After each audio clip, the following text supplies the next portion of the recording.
आपण जदि स्कूल की कॉलेज जाउछनी अट्रैक्टिव देखाबा पई चाहुछनी ना सब पिलांग नजर आपन ऊपर पड़ियो सिमी जदि चाहुछनी ताहाले एई ट्रिकटा को फॉलो करन तो वीडियो को कंटिन्यू देखन जानि परिबे।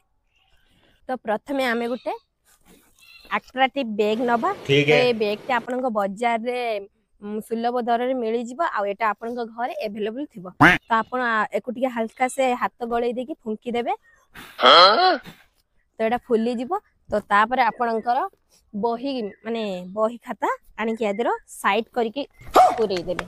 पुरै दे साइला परे तो आपन इमिति करके ए तापर एपठी नै आसीबे। नै आसला परे देखिबा कि केते सुंदर हे जे हमर अट्रैक्टिव बैग टा। हैं ये क्या हो गया? ये क्या सुन रहा हूं मैं? तो आपन एटा जदि कॉलेज की स्कूल की ट्यूशन जाउचंती ताहाने एई बैग टा को नेई कि मो 100% श्योर हे के कहू जे समस्त को नजर माने एई बैग टा नेई गने हमर ऊपर थिबो। तो एटा थरे ट्राई करिक देखिबे आ वीडियो के लाइक करिवे। बाय।